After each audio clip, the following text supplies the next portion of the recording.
Hi there, South Lake ladies. Isn't it beautiful outside? It has been beautiful for a couple days now, and I am loving it. I don't mind the rain, but come this time of year, I'm definitely craving some sun and blue sky, and I'm sure I am not alone in that. We live in Oregon. And with the sun coming out also comes me noticing all the things outside that have suffered from lack of attention over the winter months. My windows are a disaster. They're so messy, and we have a beautiful view that we look out onto the mountains in our living room. But right now, the windows are just such a mess, and I can't see out them very well. And the weeds are starting to pop up in our yard, and there's just so much to do. And there's a huge long list of all the things that now that I can see outside clearly, and it's not pouring down rain and gloomy, that I see all that I need to get done, and my to-do list starts getting longer and longer. I think you know exactly what I'm talking about. And then add in all the kids' things, and spring is coming, and we got to take the kids there, and then all the medical appointments that we have. There's a ton of medical appointments, and then the dog needs to get a haircut. The other dog needs to go to the vet. There's a long list. I mean, I could just read off a million things. And we all know what that's like, where our to-do list just does not seem to get any shorter. In fact, mine is now about 4 or 5 pages long, and I was looking at it today and just like, meh, I can't do it. There's too much. It's just too much. And in Jesus dealt with this too. In Mark 6, verse 31, it said, "Then Jesus said, 'Let's get away from the crowds for a while and rest.'" And I don't know about you, but that sure brings me comfort to know that even Jesus got tired.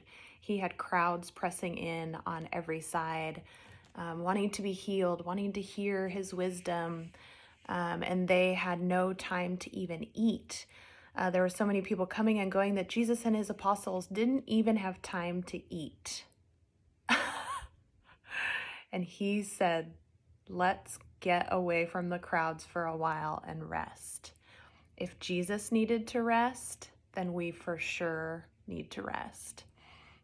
And so in the busy of life, if we don't make it a priority to rest, not only Sabbath rest, but particularly what I'm talking about right now is retreat rest. To retreat, to get away like Jesus did. He'd hop in a boat a lot of times and go to the other side of the sea and get away from the crowds. He retreated. He'd go up into the mountains with his disciples. We need to do the same. And what happens when we do that, when we get away and we can hear the Lord, is everything else quiets. It quiets. We can push everything back for a period of time and listen for the Lord, and it makes space for him to speak to us. And we really encourage at the retreat that when you get there, you do the best that you can to let go of everything at home, let go of the to-do lists, to quiet our minds and sit before the Lord and reflect on our life. And that is essential to a life with God. And Jesus promises in Matthew 11, verse 28, "Then Jesus said, 'Come to me, all you who are weary and carry heavy burdens, and I will give you rest. Take my yoke upon you,'" his yoke. "Let me teach you, because I am humble and gentle, and you will find rest for your souls. For my yoke fits perfectly, and the burden I give you is light." I want that. I want his yoke. I don't want mine. The weight, the Atlas, the picture of Atlas where he has the world on his shoulders. That is not what we are meant for. We are meant to give that to the Lord and take his yoke, which is light, and carry that, his yoke, on us. In order to do that, we have to get away and reflect and be able to make that exchange. And so I'm really encouraging you. I know there's so many reasons why we can't go on retreat. So many reasons. I mean, I could come up with pages of reasons why this does not make sense for my life to take a whole weekend to get away. And what about my kids? And, what about my job? Or what about the house? Or what about the dog? Or what about? There's all these things that are demanding of our time. But the most important thing is our relationship with the Lord. And are we giving Him the space and time to speak to us? And are we allowing that exchange to happen of our weary souls for His light yoke?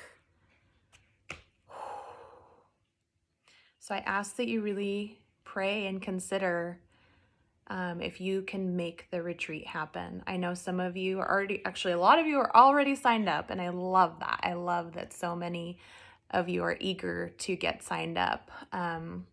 I'm super excited about the retreat this year. And then there are some of you that are on the fence, or some of you that just don't see how it's possible. Well, I ask that you surrender that to the Lord and really ask God if you're supposed to go or not.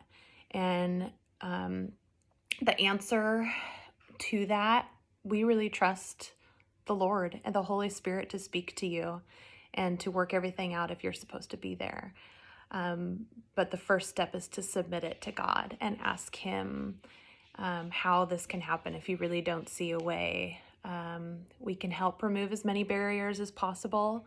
If money is an issue, please reach out to any of the retreat team members, or comment here or message me. Let's make that happen. We always set aside money for scholarships. And then if you have any other concerns, please reach out.